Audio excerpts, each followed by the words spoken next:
Hey everyone, welcome back to another video. My name's Callum and today I'm going to be doing another 4K Blu-ray update. I've got quite a few titles to go through, so I guess we're going to start off with the boring stuff. The Blu-rays. I got 3 Blu-rays. So it was my birthday recently and one of the gifts that my lovely girlfriend got me was Pig, starring Nicolas Cage. I heard a lot of good things about this one, so I wanted to check it out. And overall, I think this is a film that I definitely need to watch for a second time to really appreciate it. Nicolas Cage was great in the film, and I think it did a really good job of kind of subverting expectations by setting it up to be like this kind of John Wick scenario, but then instead of making it into an action film, just turning it into like this really intimate drama. But I kind of saw myself kind of flowing in and out of being really invested in what was going on and being kind of bored and disconnected. Like there's some great dialogue and character interactions in here, like the scene at the restaurant with Nicolas Cage and the chef. There's some really great character stuff here, but it just didn't really manage to retain my interest for the full 90 minutes. But it's a good film. I just think I need to watch it for a second time to really fully appreciate it. So let's take a closer look. Yeah, just a pretty standard Blu-ray. Got some nice cover art there. No special features that I'm aware of. No inside artwork, so that's pretty much just it. Coming up next, we got I Saw the Devil, which is a Korean film. I believe this is another film that I've heard a lot of good stuff about. Really interested in like serial killer type of stuff, and foreign films are always just so kind of interesting and fucked up. So definitely wanted to check this out. I haven't had the chance to watch this yet, but I'm definitely looking forward to it. So let's take a close look. This is another pretty standard release, just standard Amaray, got a couple of extras, nothing really all that special or interesting. Then finally for the Blu-rays, we got a pretty cool edition actually. This is part of the Premium Collection H&V exclusive. 1984, starring John Hurt, which I believe actually came out in 1984. I've never read the book, but obviously everyone knows the story of the book. It's an iconic story.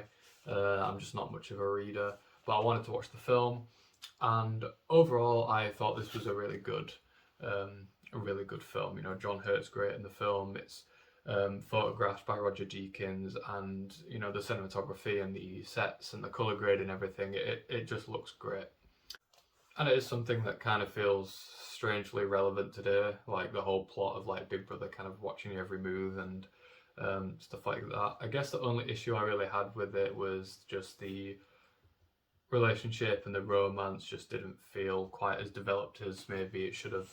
But I have no idea how it kind of differs from the book or how it compares to the book, because I've never read it. But this is a film that not a lot of people really seem to talk about, even though it's, you know, an incredibly famous novel. But I thought it was pretty good. So let's take a closer look. So yeah, like with all the H&V exclusives, you get a pretty nice slipcover, pretty nice cover art right there, high quality slipcover. Absolutely zero special features apart from a trailer. I mean, if you're going to watch a film, I don't really understand why you'd want to watch the trailer if you've already bought it, but it's 2 discs, you get some art cards there, you get a Blu-ray and a DVD. So now we're on to like the really interesting stuff, the really cool stuff, the 4Ks. Again, it was my birthday recently, so the other gift that my girlfriend got me, apart from that big ass Batman Funko Pop, and also Pig, was Dune. And the Michael one. And the Michael one. Anyway, Dune on 4K, directed by Denis Villeneuve, who's one of my favourite directors. I didn't get a chance to see this in cinemas, so I wanted to pick it up. And I've seen the first half of the film. I watched the first half a couple of weeks ago and I got really tired, so I had to go to bed. Haven't got the chance to actually watch the full thing yet. It's just kind of slipped past my mind, to be honest. But in terms of the first half of the film, I thought it was really good. You know, visually stunning, great performance sequences, really cool world building. I guess this is more of a criticism of the book, even though I've never read the book, but I presume this is more of a criticism of the book. The fact that it does kind of have a lot of the sci-fi cliches you expect with, you know, the main character being, you know, the chosen one or whatever. And there's quite a lot of, you know, exposition in the first 20 minutes or so, but still, really looking forward to watching the rest of it. I mean, the desert scene really kind of sold me on it. So let's take a closer look. So yeah, there's a pretty standard 4K release, got a nice slipcover there. I'm not going to open up the slipcover because it's the same artwork. You get 2 discs, you get some special features which are really cool. So in terms of the 4K transfer, I mean, I believe this is a true 4K title. It was shot digitally, but I believe it was printed and mastered on 35mm or something like that, so it does have a really good, you know, filmic texture to it. And the HDR didn't particularly impress me, but the film's colour scheme, from what I saw, is mostly, you know, it's just like desert landscapes and stuff like that. So not a particularly colourful film anyway. But yeah, cool release.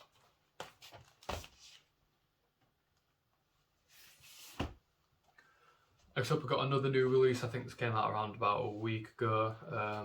Scream, or Scream 5, or 5 Cream, as some people call it. I know quite a lot of people probably didn't really care for this one, and I completely understand why. I mean, it's the 5th film in the franchise. It doesn't really do anything all that new or that different. Obviously, Wes Craven didn't direct it, Kevin Williamson didn't write it. But as a Scream fan, this completely satisfied me. It completely gave me everything that I wanted to see in a Scream film. You know, I've seen it 3 times now, and I still think it's a lot of fun.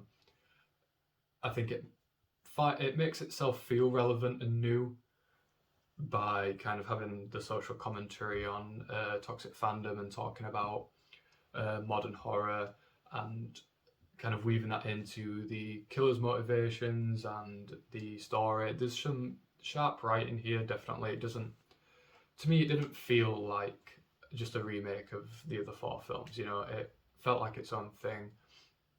It mixes the comedy and the horror really well. I think the directors did a really good job of creating, you know, gory, suspenseful set pieces, whilst also, you know, having that kind of meta humour. I like the new characters, I like the old cast. David Arquette is probably the best part of this film. He's amazing in it.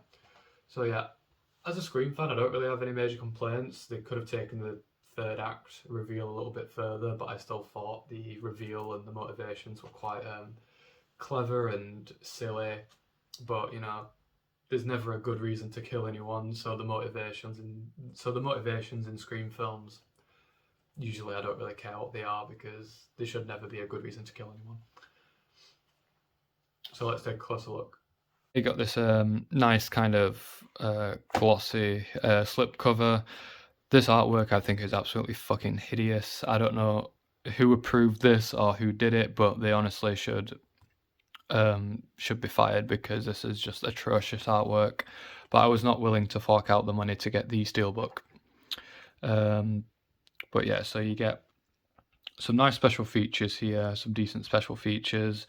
I'm actually looking forward to checking out the commentary. I was actually really impressed with this transfer. It is an upscale, it's not true 4K, but it is super sharp, super detailed, and the HDR is actually surprisingly really good. Like, there's some really good highlights in here, and the colour grading, it really looks like something out of the 90s.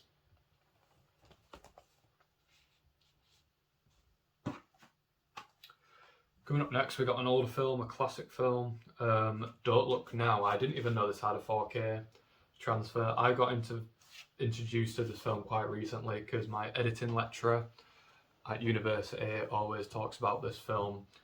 So I picked it up and I gave it a watch. And like Pig, this is another film that I feel like I need to watch for a second time to really, truly appreciate it, because you go through the whole film thinking, you know, it's about these 2 parents trying to reconnect with their dead daughter, and you think it's something really supernatural, and it kind of is, but then the last 15 minutes happen, and it kind of makes you reevaluate the whole film. And it caught me off guard quite a bit. Looking back, the twist, I guess, at the end is quite obvious. But yeah, I think I need to rewatch this film to kind of put everything into perspective and really appreciate the narrative. But I mean, I still enjoyed watching it. I was mostly focused on how the film was edited and how the film was shot when I was watching it. So I was mostly impressed by the kind of schizophrenic and strange cutaways that that were in the film. Super interesting editing technique, and the way the film is shot combined with the editing, it really makes for a great atmosphere and a really tense film. Donald Sutherland, I think, is great in the film. There's some really creepy moments. The last 15-20 minutes I actually thought were pretty tense and pretty shocking. Part of me definitely wonders if the end reveal kind of takes away some of the kind of the theme of the rest of the film. I kind of, watching the film, I kind of was under the assumption that this film was about grief, and I feel like the ending of the film kind of takes away from that a little bit. I'm not going to spoil it because it is a really great twist, but like I said, I think it's a good film, but it's definitely one that I need to rewatch. So this is part of the Studio Canal Vintage Classics. I think the only other one I've got of this format is Sid and Nancy on Blu-ray, but they always do a good job with their transfers, and especially since this is a 4K transfer. But yeah, you got a nice slipcover there. Got a load of special features. Actually, get some interviews and the featurettes and stuff like that. So yeah, really cool. So the transfer of this actually, again, really impressed me. I've never seen the film on DVD or Blu-ray, so I have no idea how it compares, but I was so impressed, because of the age of the film and what I assume was a fairly low budget. This film looks super detailed, and the HDR is fantastic. I mean, the daughter's red coat looks just so bright and vibrant. My eyes were completely glued to the screen, mostly because of the transfer. So yeah, it's a great release.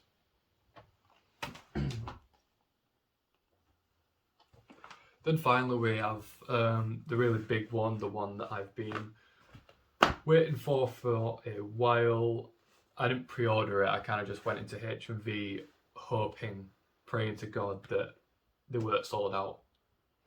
And that is Henry, Portrait of the Serial Killer, Arrow, limited edition, 4K, you name it. It's got absolutely everything. It is an amazing release. 2 booklets, a 4K Blu-ray, really nice artwork. This is why I love Arrow so much. I wish they had the rights to every film so that they could just put out releases like this. I still haven't seen the film. I mean, I only got this yesterday. So I haven't seen the film, but I know of its reputation. I've seen, kind of clips on YouTube throughout the years, and I'm excited to check it out. But I feel like I need to be in a certain type of headspace, and I need to kind of build myself up to watch it. There's a really great video, I think, on YouTube where they kind of delve into the MPAA and BBFC cuts, which I have watched. So I kind of know what happens in the film. And I'm excited to watch it in full.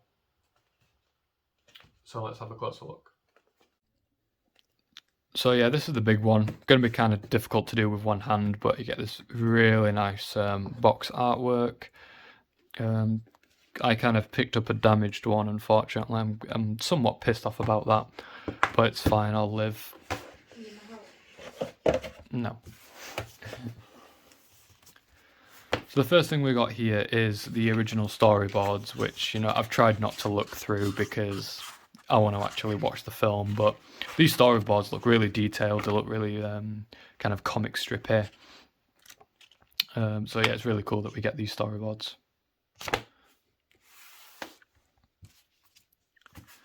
And then we also have the kind of standard making of booklet, which you typically get in these sorts of Arrow releases. So it talks about the filming, the production, the issues the film had with the BBFC. It's a really good read. You get a nice poster with the original artwork and then the new Arrow artwork. Then you get the nice black Amaray case with loads of postcards, a 4K disc and a Blu-ray disc. I don't believe the film is on the Blu-ray disc. I believe this is just special features, because there is a standard Blu-ray release of this exact same box set, but the 4K is only £5 more, so why wouldn't you get the 4K? That'll do it for my update. Thanks for watching. I've got a couple of videos planned, so hopefully I'll be able to get those out soon. So thank you.